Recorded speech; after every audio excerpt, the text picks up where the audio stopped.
तो देखो बच्चों, ये पिछले वीडियो से कंटिन्यू ही एक टॉपिक है जिसका नाम मैंने दिया है energy release in nuclear fusion. तो न्यूक्लियर फ्यूजन की जो रिएक्शन है, जो हमने कंबाइंड रिएक्शन देखी थी, हम इस रिएक्शन पे फाइनली पहुंच गए थे, जिसके अंदर 3 ड्यूटेरियम के न्यूक्लियस रिएक्ट करके क्या बनाता है, एक हीलियम का न्यूक्लियस बनाता है, एक न्यूट्रॉन को रिलीज करता है। इसको हम लिख सकते हैं 0, 1 और उसी के साथ में हमारे पास में 21.6 मेगा इलेक्ट्रॉन वोल्ट क्या होती है, एनर्जी रिलीज होती है। और ये जो एनर्जी है बच्चों, ये कैसी एनर्जी है, पर किलोग्राम एनर्जी है। मतलब कि 1 kilogram of deuterium will release 21.6 mega electron volt energy. तो हम क्या करेंगे, टोटल एनर्जी रिलीज निकालेंगे न्यूक्लियर फ्यूजन के अंदर। तो देखो बच्चों, आई नो दैट 1 मोल, यहाँ पर 1 मोल का मतलब है 2 kg है ना। यहाँ पर जो रिएक्शन में आ रहा है वो 1 मोल बोले तो 2 kg।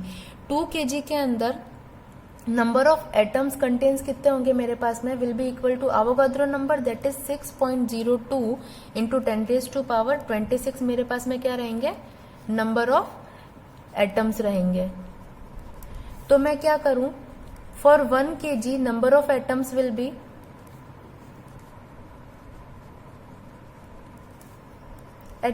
कितने हो जाएंगे, 6.02 इंटू 10⁻26 डिवाइडेड बाय 2 कर सकती हूं मैं, that will be equal to 3.01 into 10⁻26 atoms, है ना। यानी कि 1 kg, जब मैं 1 kg ड्यूटेरियम को रिएक्ट कराती हूँ तो इतने एटम क्या करते हैं, रिएक्ट कर रहे हैं, है ना। इतने एटम साथ में रिएक्ट कर रहे हैं। और इस रिएक्शन के अंदर यहाँ पर मेरे को देखो कितने में ड्यूटेरियम के एटम्स यूज कर रही हूँ, 3 एटम्स। यानी कि 3 एटम्स कितने एनर्जी रिलीज कर रहे हैं यहाँ पर मेरे पास में 21.6 मेगा इलेक्ट्रॉन वोल्ट। तो एक एटम कितना करेगा, तो यहाँ पे हम लोग वापस यूनिटरी फॉर्मूला लगाएंगे, that 3 atoms of deuterium is releasing energy will be equal to 21.6 MeV. Then one atom will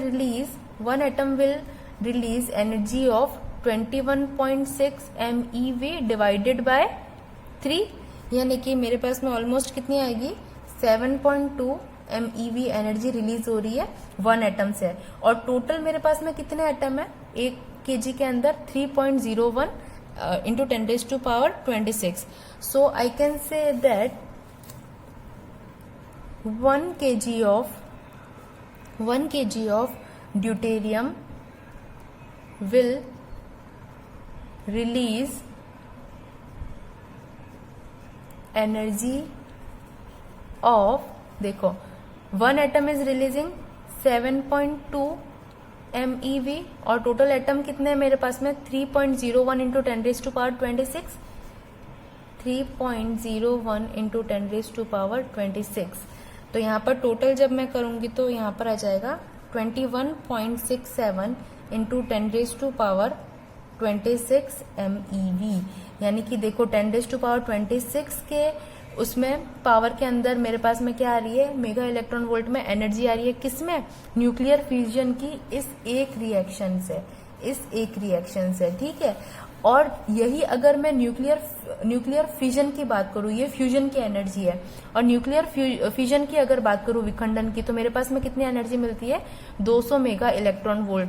यानी कि टोटल मैं इसको टोटल अगर इससे कंपेयर करूं तो यानी इससे 4 गुना ज्यादा, है ना, 4 गुना ज्यादा एनर्जी मुझे किसमें मिल रही है, न्यूक्लियर फ्यूजन में मिल रही है, नाभिकीय संलयन में मिल रही है। बट इसकी कंडीशंस कुछ ऐसी है जिसकी वजह से हम लोग क्या नहीं कर पा रहे, इस नाभिकीय संलयन के न्यूक्लियर रिएक्टर को हम लोग अप्रोच नहीं कर पा रहे या फिर लगा नहीं पा रहे। बट इसकी एनर्जी क्या है, बहुत ही ह्यूज अमाउंट में एनर्जी निकलती है, किसमें, नाभिकीय संलयन में, जो कि बहुत बहुत ज्यादा है, किससे, नाभिकीय विखंडन से। तो सिंस हम लोग को नाभिकीय विखंडन का यूज पीसफुल पर्पसेस में कर रहे हैं न्यूक्लियर रिएक्टर लगा करके, बट इतनी एनर्जी को हम लोग क्या नहीं कर पा रहे, यूज नहीं कर पा रहे।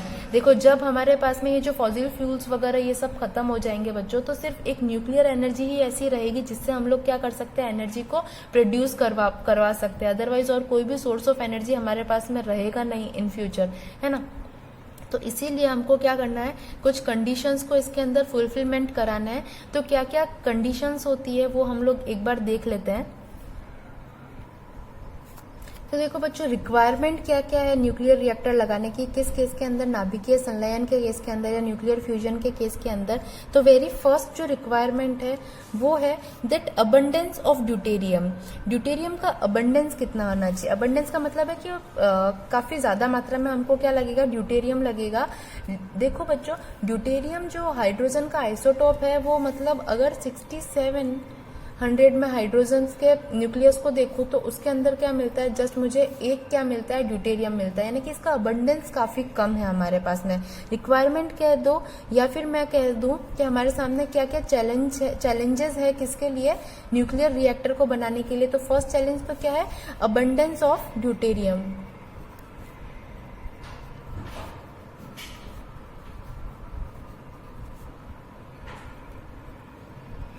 Abundance of deuterium.